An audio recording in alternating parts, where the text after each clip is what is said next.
মাঠের পর মাঠ এভাবেই সবজি চাষ করেন যশোরের ঝিকরগাছা উপজেলার চাষিদের একাংশ। কিন্তু রাসায়নিক সার ও কীটনাশকের দাম বৃদ্ধির কারণে ভালো ফলন ফলিয়েও আশানুরূপ লাভ করতে পারছিলেন না তারা।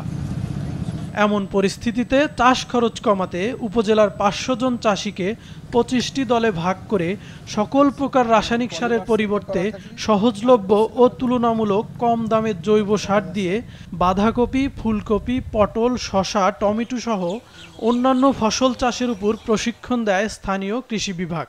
একই সাথে তাদেরকে কীটনাশকের পরিবর্তে পলিমালচিং ও সেক্স ফেরোমেন ট্র্যাপ ব্যবহারের কৌশলও শেখানো হয়। এতে সফলতা পেয়েছেন চাষিরা। আগে কীটনাশক দিয়ে ফসল উৎপাদন করতাম, এখন আমরা কৃষি অফিসের সাহায্যে আমরা নিরাপদ সবজি তৈরি করছি। পটলের উৎপাদন মনে করেন যে জালি নষ্ট হয় কম, আর আল মারলে মনে করেন যে নষ্ট হয়ে যায়, ফলন হয় কম।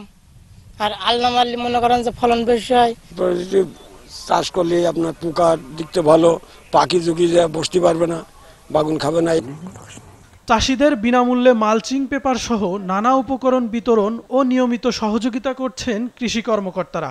মালচিং পেপার দিয়েছি যাতে তাপমাত্রা স্বাভাবিক থাকে এবং আগাছা নাশক হিসেবে ওটা কাজ করে। পটলের ক্ষেত্রে আমরা সেক্স ফেরোমন ফাঁদ দিয়েছি, লিউর দিয়েছি যাতে পোকা আকৃষ্ট হয়ে ওই ফাঁদে পড়ে। প্রায় সব কৃষকের সাথেই কথা বলেছি, তারা লাভবান হয়েছে, তারা এটাতে অনেক উদ্বুদ্ধ হয়েছে এবং তারা এই প্রযুক্তিগুলো ব্যবহার করে ফসল উৎপাদন করতে আগ্রহ প্রকাশ করেছে। এদিকে উৎপাদন খরচ কম ও বাজারে বিষমুক্ত সবজির চাহিদা ও দাম ভালো থাকায় লাভের আশা করছেন চাষিরা।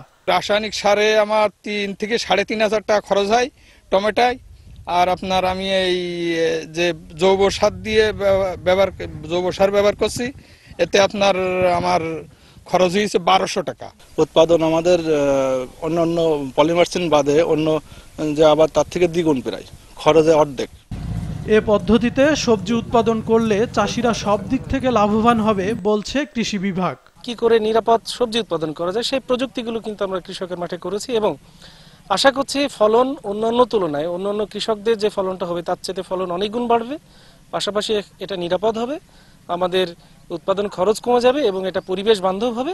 পাশাপাশি আমাদের স্বাস্থ্যের জন্য কিন্তু এটা ভালো হবে। কৃষি বিভাগের তথ্য অনুযায়ী ঝিকরগাছা উপজেলায় এবছর ১,৮৭৫ হেক্টর জমিতে বিভিন্ন প্রকার সবজি চাষ করা হয়েছে, যার মধ্যে ৫০ হেক্টর জমি নিরাপদ সবজি চাষের আওতায় এসেছে। মাছরাঙা নিউজ ডেস্ক।